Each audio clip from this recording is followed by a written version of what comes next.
Hello and welcome back, everyone, to another episode of Data Analytics Chat, where we discuss the latest trends and challenges in the data and AI space.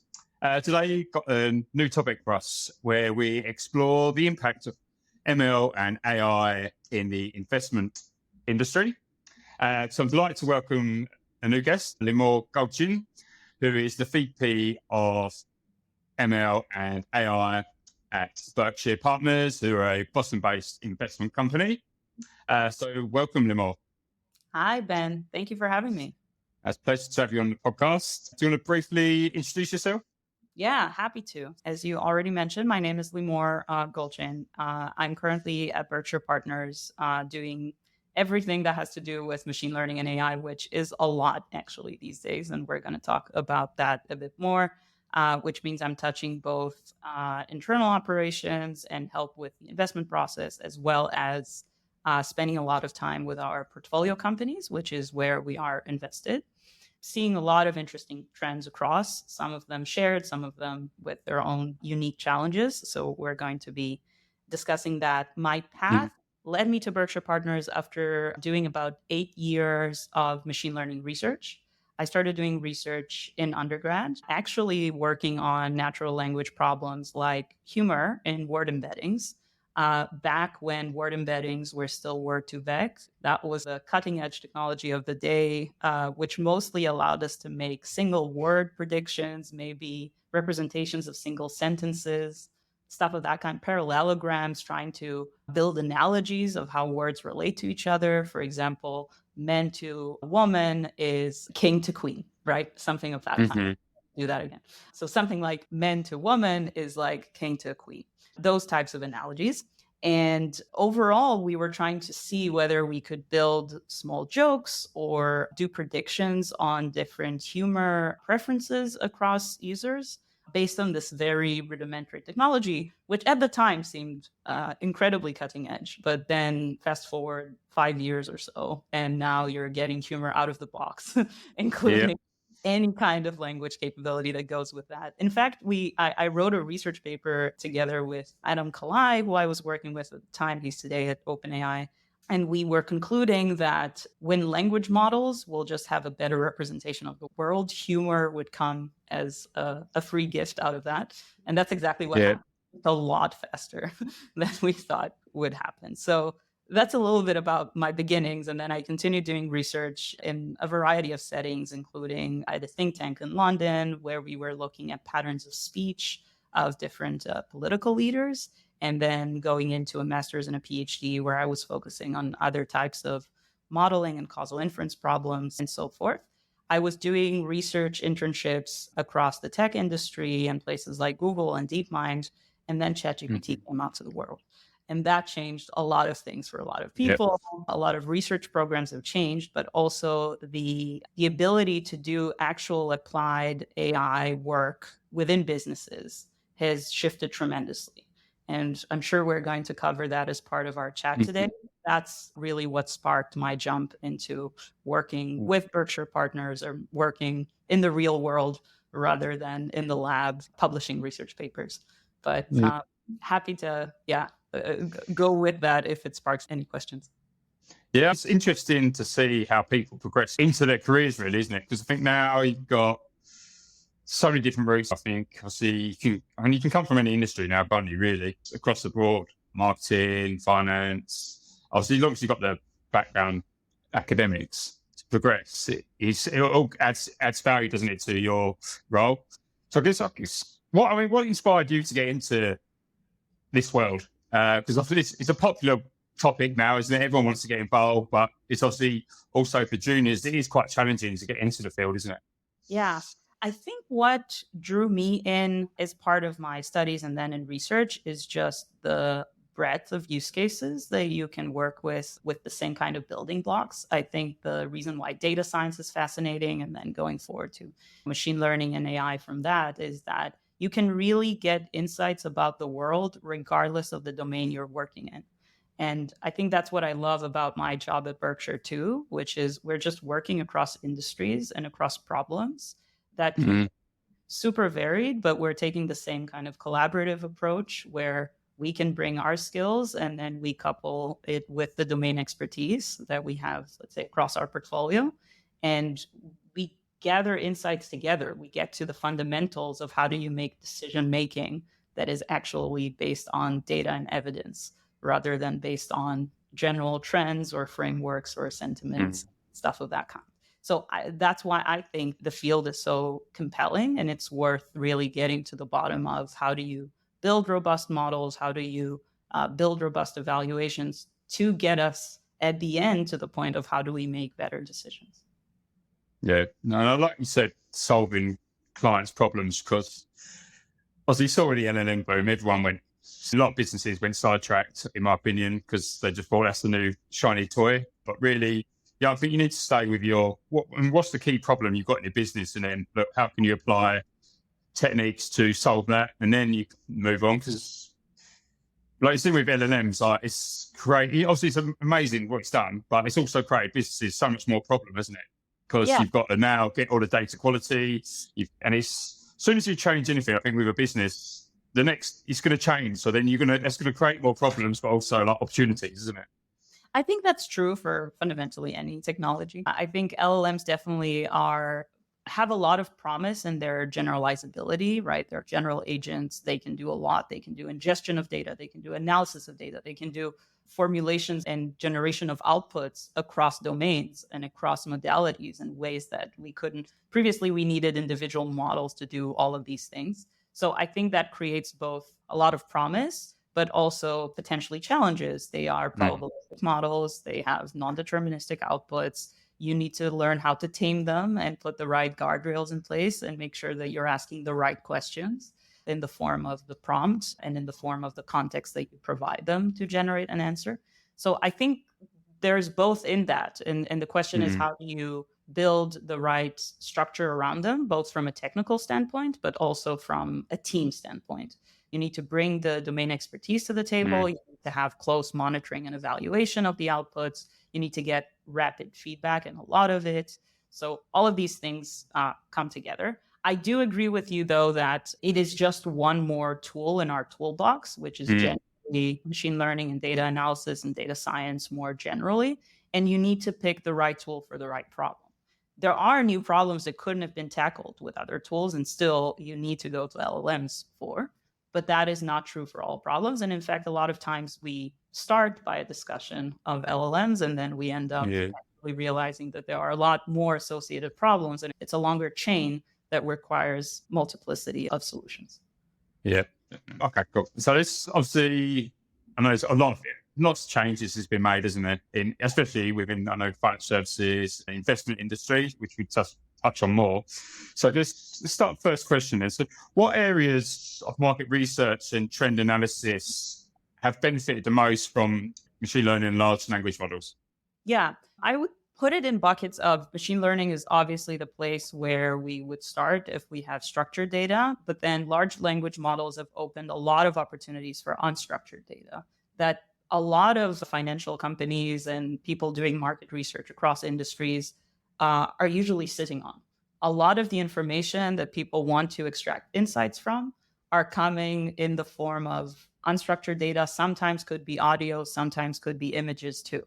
And large language models are not just the shiny new tool. They really can make a meaningful difference in things that we couldn't have even tapped into in the past and that now are becoming a lot more viable.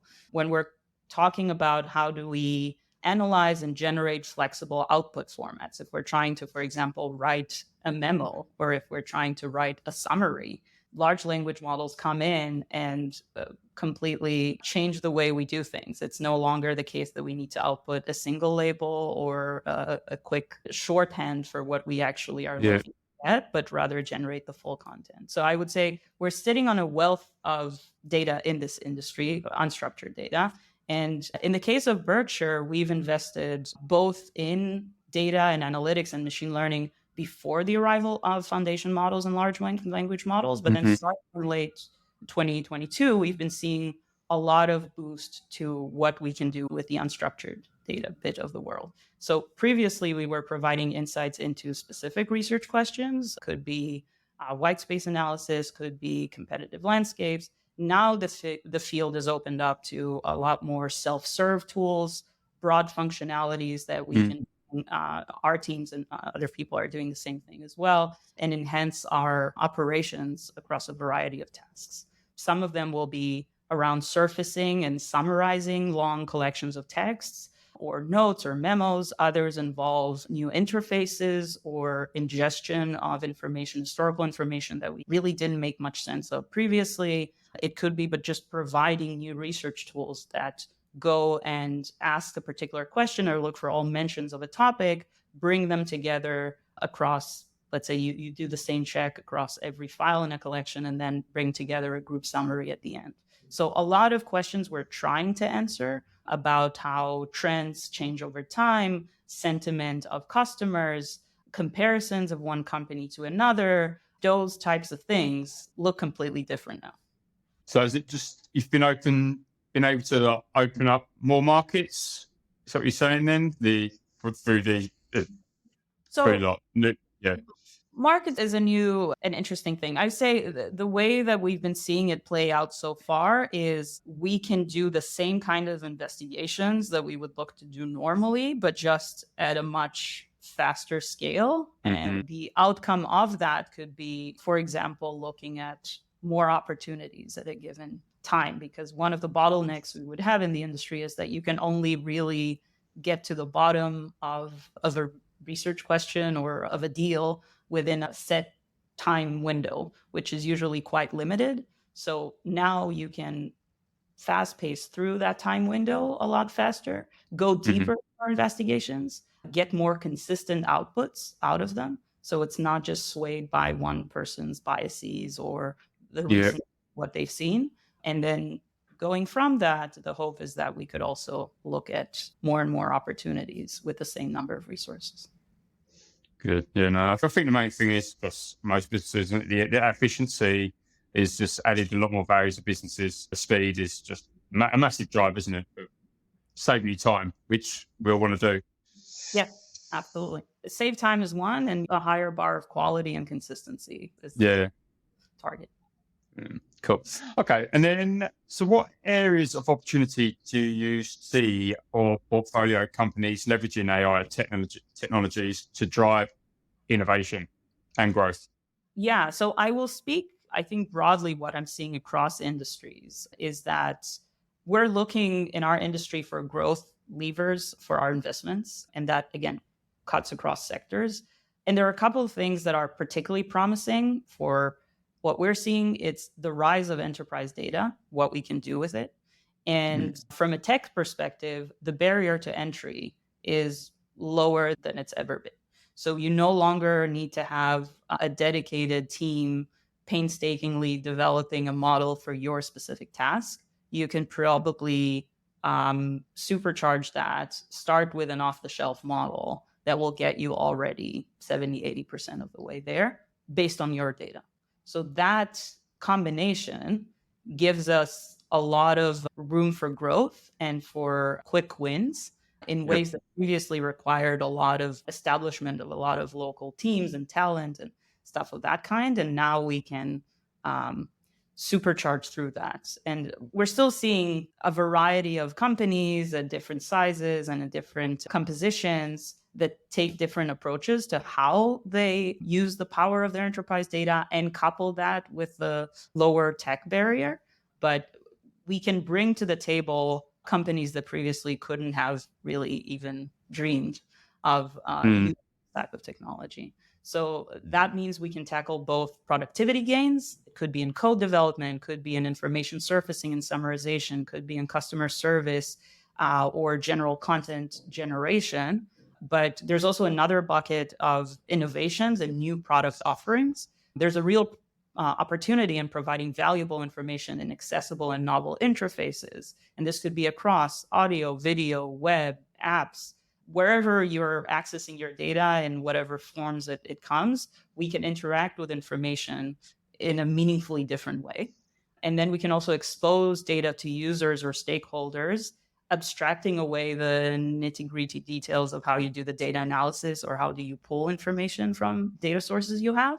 We're also virtual assistants and personalized contents that are becoming a lot more viable now.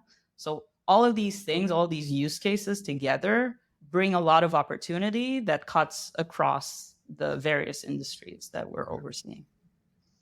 And are you seeing like differences between, like, say, size of businesses, like, coming to you? Because the key thing is, obviously, a lot of companies can have all this data, but they don't know what to do with it.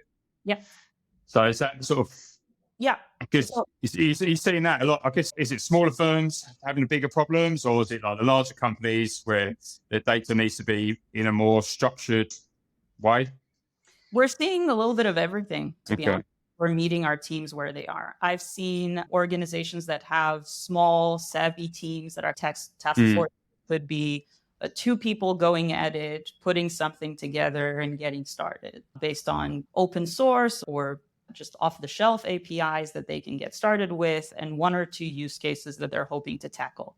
They can leverage a lot of the tooling that already exists out there, or they can leverage low code platforms that are being proliferated in this space. There's a bubbling open source community around tooling, especially for LLMs, but also for machine learning more widely. And we've seen some success for smaller teams that have this combination of, let's say, 1 business champion and 1 data person going at it together and just dedicating time to it and pushing 2 use cases together. And then usually they would gather some, traction and appetite from the rest of the business to come along and then spend more resources in that direction.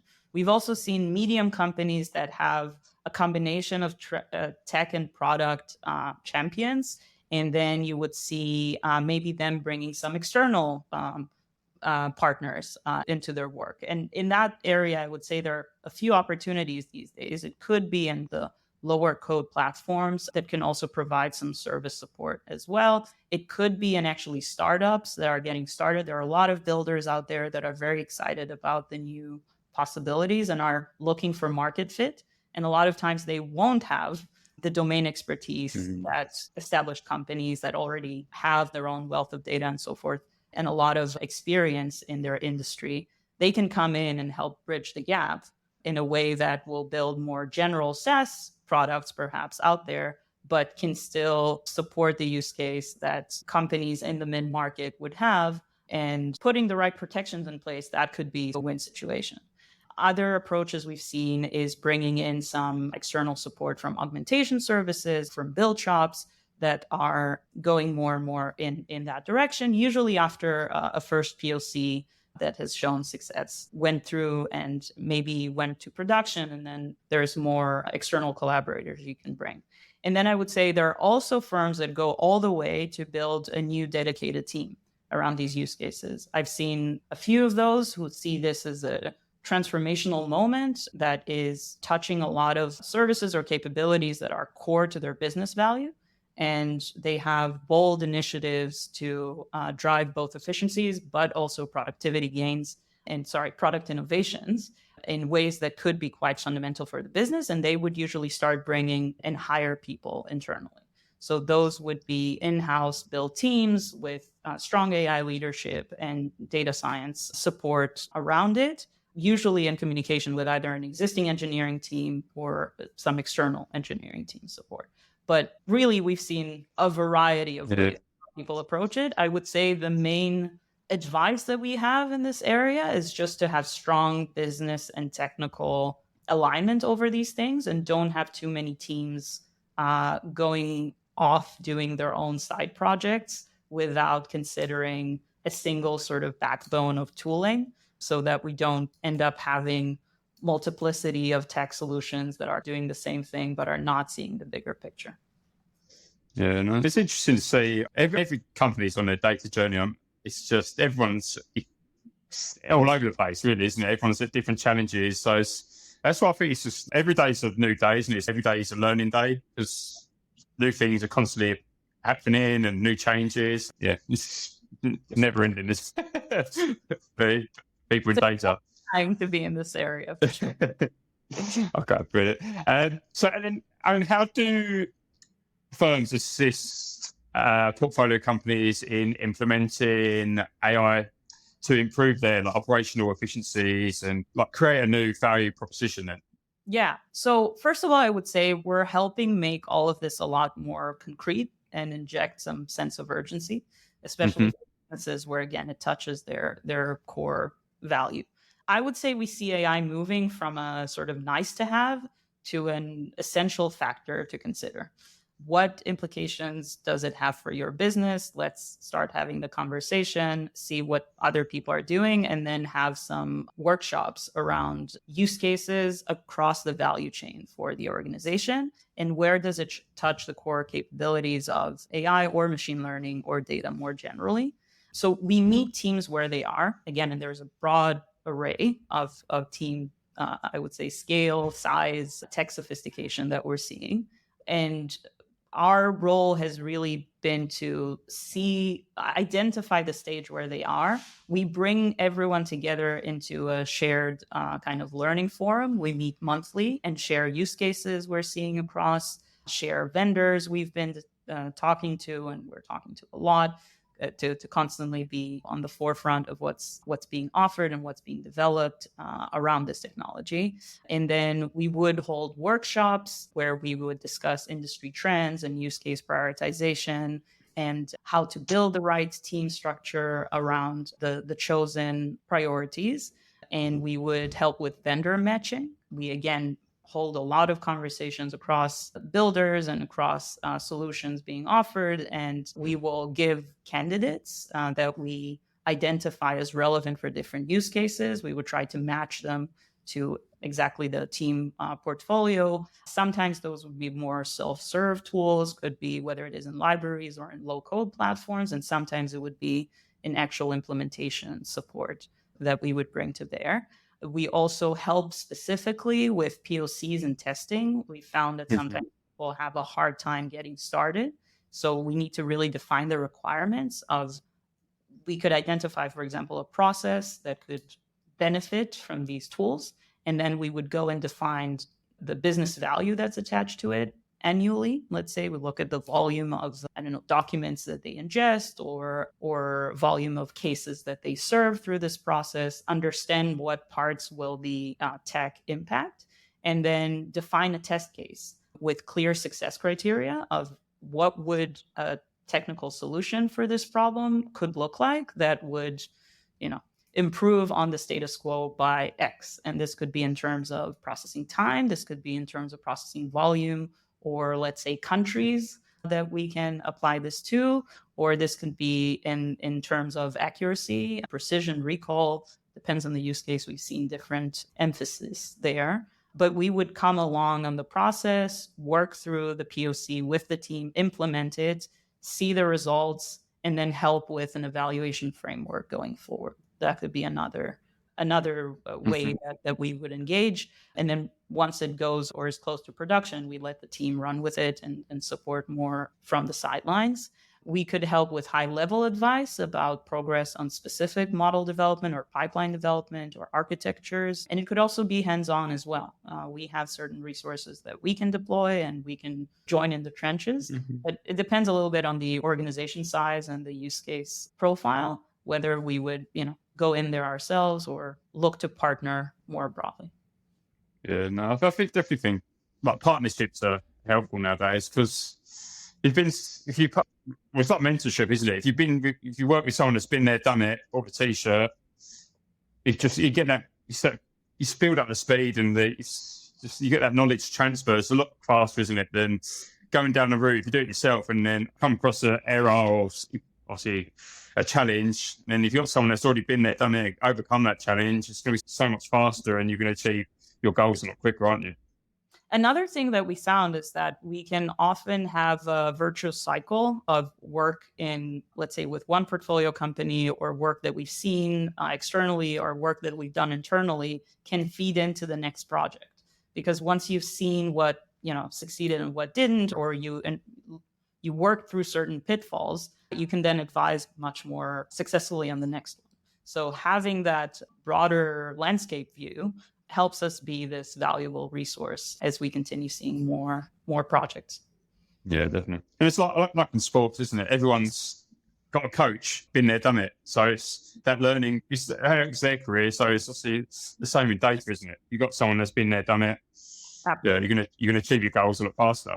Okay, so moving on to the next question. So, what role does natural language processing play in this in extracting insights from qualitative data to produce detailed market research reports? Yeah, so I would say, obviously, when we're talking about qualitative data, we cannot overestimate the value of natural language processing. It's really exciting. You heard that reference at the beginning of our conversation to my own personal experience working with Mm, natural language process tooling from the early days of Word2Vec to where we are now. And it's really quite phenomenal.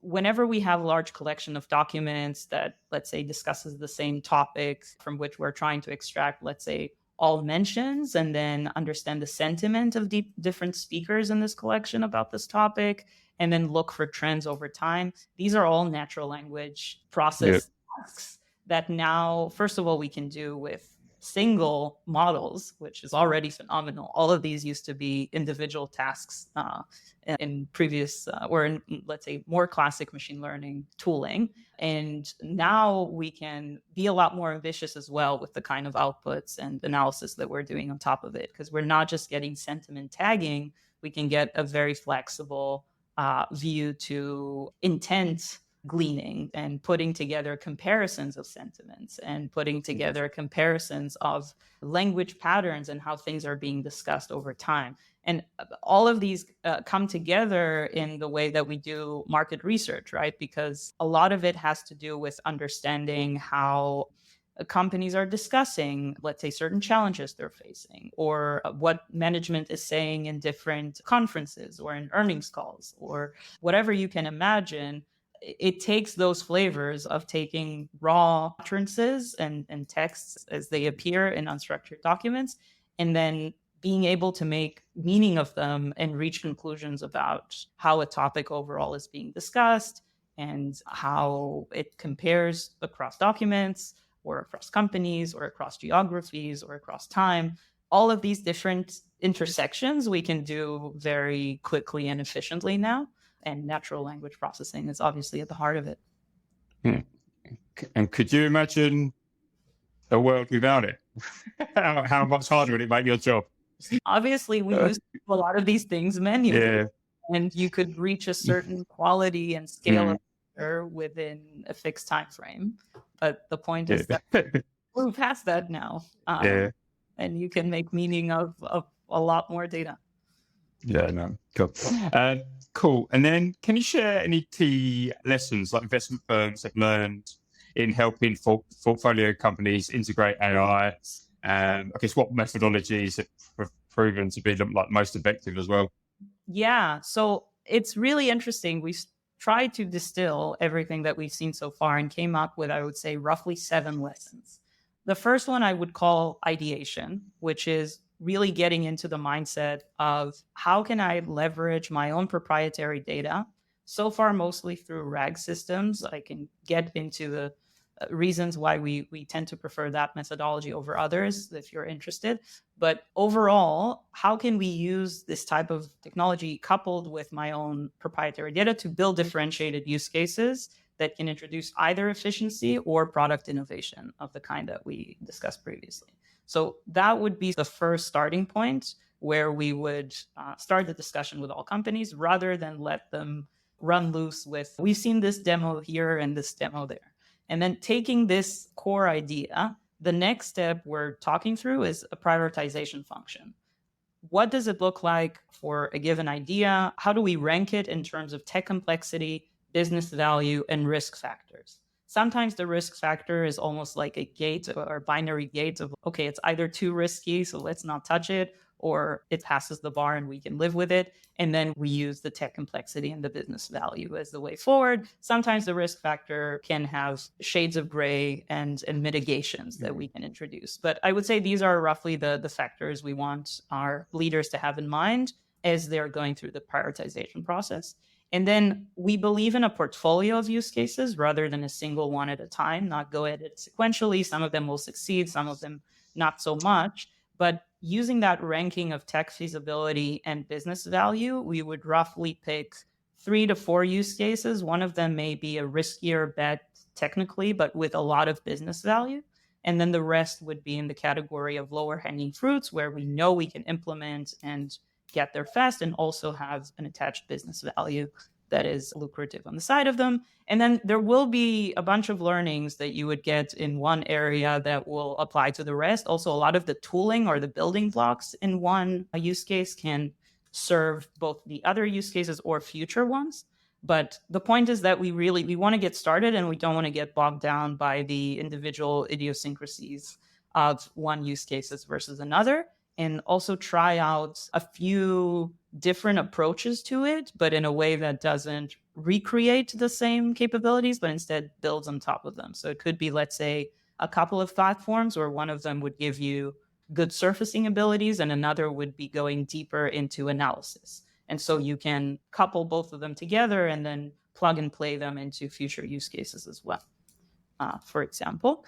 And then the next thing we've learned both as a potential pitfall, but also as a recipe for success is how do we think about adoption? And the first category we would place there is a two-in-a-box approach. I've referenced that a little bit earlier, but really a combination of business ownership and tech ownership. Not let any of them run too fast without considering the other, especially because when we're talking about generative AI in particular, it's so open-ended, it's so general, outputs can be verbose or subjective, and the domain expertise here is really important in judging what good looks like. And so having that joint ownership and bringing the domain experts to the table, to the development effort, not as an afterthought, can really make or break some of these projects. Building trust in the tools, both from, again, bringing in the end users of the domain experts into the table during development, but also in terms of designing the tools or the UI to build that trust with the user. So showing sources, letting users go deeper into the context that was provided to the model or any reasoning steps or any views of the data. It doesn't have to be forefront at the beginning, but hiding them in some appendices that users can still use in order to validate outputs can be really important and can make the difference in adoption. So really having a transparency of sources as far as we can, and then just a thoughtful change management plan could also make the difference between having a tool that not that many people know about versus driving adoption across organizations. Mm-hmm. Talent is another interesting category where, again, a lot of people end up thinking that they just are completely excluded from this because they don't have the right talent makeup. But we've already touched upon that a little bit in how we approach that for companies of different sizes. And then feedback, the importance of feedback from experts cannot be downplayed. And then finally, I would say this is going back to your comment earlier about LLMs being just one facet of things. That is another thing we're trying to keep in mind, both of ourselves and of the folks we're working with, that Gen AI is more than just chatbots and more than just large language models themselves. And also there's more to innovation than Gen AI itself. Machine learning tooling and data analysis and data science can still be your best friend if you're trying to work with structured data or if you're trying to build predictive models that put out scores or put out recommendations or put out next best action decisions. And you really need to tailor the right tool to the right problem rather than trying to walk around with a hammer and look for nails. Yeah, no, completely agree. Because people, seen this, people get sidetracked with the LLM boom. It's like I said, there's so many different models out there, isn't there? I think I've done a podcast before with someone a lady in the railway industry, and they've said they've opened up models that just from years ago. It's just actually it helps. So I think there's so much opportunity out there. It's just what's the best answer to solve your problem? I think you need to stay attached to. Yep. And again, it's an invitation to revisit your use cases and your priorities and finding the right tech solution, but it doesn't have to be the latest. There are certain bread and butter tools that are just as good today as they've always been. Yeah. Cool. Okay. And then, so what challenges have portfolio companies faced when adopting AI technologies? And I guess how can firms overcome these hurdles? Yeah. So I think I started mentioning a couple of these issues before, but I would say the biggest pitfalls or the biggest When things go off the rails is when there are too many projects happening at the same time. Okay. A lot of them look promising, a lot of them are exciting, but we need to prioritize. And we need some level of coordination, and we need to put the right resources in place to not just start a project or even get it to a POC that looks nice when you try it and you're not an expert yourself, but have that alignment of business and tech around the solution and have the domain expertise involved there. So I would say the prioritization step is really important rather than trying to chase 10 different things. And then some of them will succeed, some of them will end up in 70% of success, and you'll never go beyond that because you just don't have the resourcing to actually get it further, or you don't have the energy in your domain expertise resources to continue providing feedback across 10 solutions, right? And they can very quickly get fatigued and just claim that the whole thing or the whole technology is rotten and not very useful, and you'll never get anywhere. That's the reason why, in the lessons that we've learned, I would put prioritization at an important place, because it needs to happen early in the process, and it will both bring the right level of energy from across the organization, but also avoid these cases where it's either one make or break, or it's too many things going on at the same time and having, or maybe even solving the same problem again and again across different use cases in the organization. Bringing that alignment and trying to bubble things up, even if certain projects are bottom up rather than top down, bubbling it up to the right level and then having the business prioritization at some management level can really help bring the alignment and make the difference in somewhat successful projects or those that just get abandoned.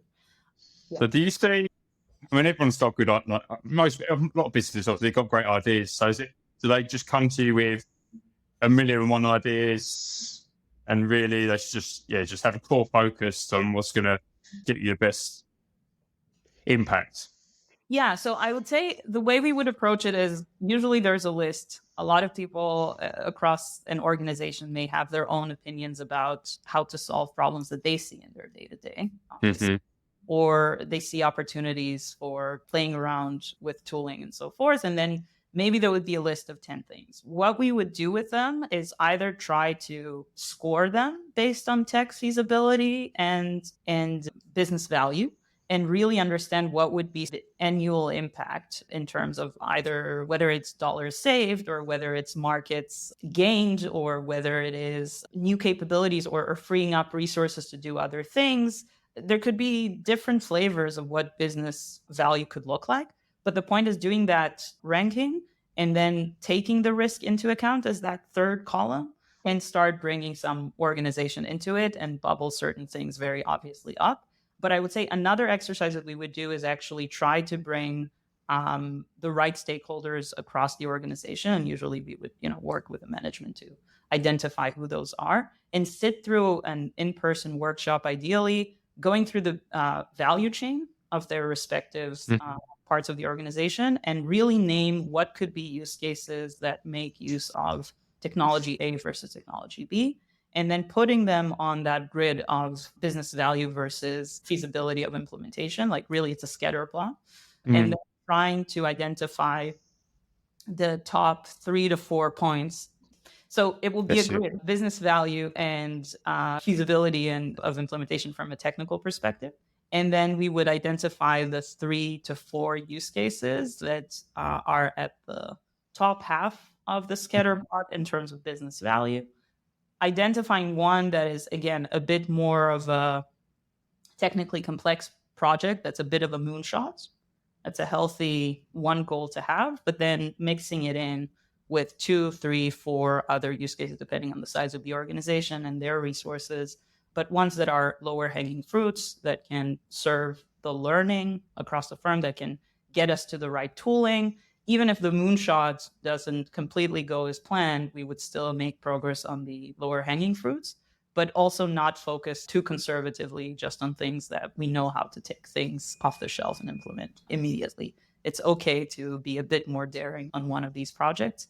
And that way we usually identify the big ticket items to go after. That's one thing we do here from a lot of companies is they've got so many things they want to do, and then it's, again, you need to stay core to your objective, isn't it? What's the best thing to achieve? Because you can easily get sidetracked. There's so many things going on, isn't there? Like business. And I guess it's also going to be conversations in the business, isn't it? Because everyone's objective is going to be different to whatever role they're in, really, isn't it? It's going to affect people differently. Absolutely. But I think strong mandates from management are very helpful. Yeah, no, definitely. Cool. So what common misconceptions about AI and how are they addressed with portfolio companies? Yeah, that's a very interesting question. One common thing I've seen in conversations with especially business leaders, but sometimes also technical folks who've worked with classical ML, but not so much with newer AI ways, especially foundation models, is the idea that they're going to self-improve by seeing more data. In theory, it would be possible if we can continue training these gigantic models in terms of compute and data forever to do the very specific task that we mean them to do in our context. But in practice, we often take pre-existing, pre-trained models, and then we continue doing something on top of them. Usually we would build a pipeline on top of them and not even retrain them with our own data. We could take a fine-tuning approach, but it's not the most feasible track for a lot of enterprises because it would require a lot of maintenance. You would give up on a lot of the generalizability of outputs. You can tune them very specifically to your data and your task, but you would also need to keep maintaining them, keep them up to date. In terms of source citations, if that's important for your use case, it will be a lot harder, if not impossible, compared to taking a RAG approach to your use case. And if that's what you're going with and you are using a pre-trained model and just adding your data as context to model outputs, it's not going to self-improve quite in the way that your classic machine learning models that distinguish dogs and cats would do by just providing them more pictures of dogs and cats that you see in the real world. And it's also not the case that our objective functions are as targeted as they used to be. Estimating loss on the particular task that you're about to achieve when the output is so open-ended and so verbose is quite a different task. So the question of how to evaluate model outputs becomes a lot more interesting and a lot more crucial, but also less automatic. And some of the ways we've seen people tackle that is by collecting feedback and trying to tune different essentially hyperparameters of these pipelines. So it could be your chunking strategy, it could be your prompt, it could be even updating some of the metrics that you may have going on in the model to kind of, it could be a checklist approach, it could be a matching approach of what you're expecting to see in the model output and like a response to a question that they give compared to some ground truth that you may have had from historical cases or you may refine based on user feedback. There are these different approaches, but it's not going to be a self-improving, automatic, agentic system almost. No, agentic is the wrong word here. But it's not going to self-improve on its own unless you either create that feedback loop for self-learning or you just use it to make more manual tweaks yourself in your model. Yeah. And so it's an important misconception and something that's worth thinking about, not as an afterthought. It's not just a thing you throw at the model at the end, quite like it used to be. Okay. Interesting to hear different misconceptions there. And then obviously we touched on LLMs and importance of data quality. So can you discuss the importance of data quality and governance in successfully implementing AI initiatives specifically for portfolio companies? Yeah, so I'll tackle it in two chunks. First, data quality. It's obviously important. As always, with any learning system, we're reliant on the data that we're providing the model for any representation that it has of the world. That is not changing. But if we are working with foundation models, they enable us to access data in its raw form in ways that we couldn't have done before. So we can do it across modalities. We can take in raw files or documents or speech or recordings as they exist in the world. And we don't need to spend as much time cleaning it up, converting it across formats, or designing features very carefully for predictive models like we used to do. So I would say I would encourage teams to start looking at the data that they have in its raw form and see how far they can get with playing around with it, with the models as is. The pipelining of data and the provision of the right pieces to answer certain questions is very important. But as long as you've piped the right data in, I would start by using the raw format as much as I can and then go from there and learn about what the limitations could be. But I wouldn't chase my own tail trying to clean data very carefully or structure it very carefully in ways that I may have done a few years ago. Another difficulty that I've heard, it's a different take on the data quality angle, but for evaluations and for improvement of models, one approach is to try to come up with a gold standard of what the output needs to look like. And one thing we've seen is that if the task is complex enough, let's say we're trying to generate a full memo, or let's say we're trying to generate a full letter that we're sending in response to something, it's often the case that humans don't agree with themselves about how to perform this task or what the gold standard actually looks like. And so what we've seen to be more successful is actually just to get started based on historical outputs that you have out there, regardless of trying to answer the question of it's the gold standard that is the most perfect form that could ever be, and then just respond to feedback that you collect quickly to the outputs you're starting to generate. So I would say don't try to be perfect from the get-go, get started, and then have recurring improvements going forward.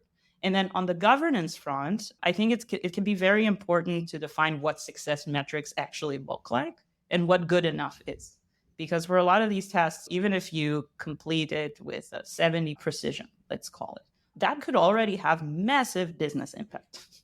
So as long as we keep ourselves focused on what's the right goal and what is an improvement at all on top of the current state, we can be a lot more, we can keep making progress rather than get bogged down in, again, conversations about what perfect looks like.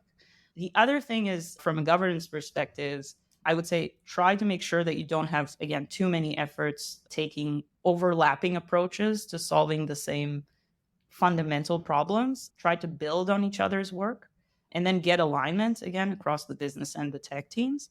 Track progress in terms of those good enough metrics that you've identified, and then respond to any roadblocks or performance degradations that you've hit after the fact and have some mitigations for what happens if you do go off the rails occasionally.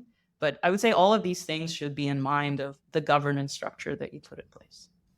Okay, cool.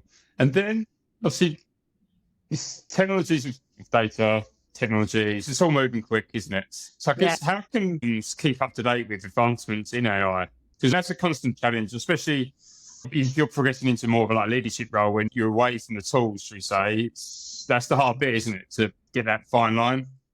So what's your advice there? Look, we're all struggling these days. It's changing every day. There's more and more out there. Fortunately, there are a lot of nice resources as well. Some of them are enabled by the tools themselves. A lot of great summarization newsletters, like AI News is a great resource that what's happening in Reddit and what's happening in GitHub and what's happening across social media. I found that to be a very helpful kind of aggregation summarization that I can look into daily. Reddit is obviously another place to look. We have the fortunate place and platform to meet with a lot of vendors and a lot of innovators and builders out there. So that is another aspect where we keep learning about what exists out there and then bring it back to the teams we're working with.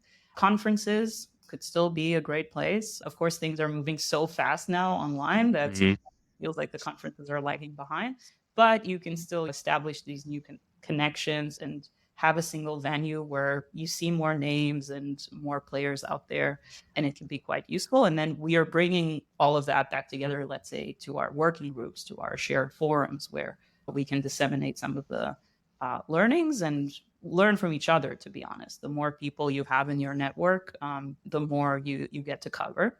And then we constantly think about how to stay ahead, not just stay in line with what's happening. And I think doing all of these things and then keeping an eye out across the organization for what people seeing and bringing it all back together to consult and to collaborate on efforts, it just multiplies our coverage. Brilliant. And yeah, cool. That's a wrap then. Really appreciate your time, Limor, today. It's been a pleasure having you on. Some really great insights there. It was my pleasure. Thank you, Ben. Brilliant. Thank you.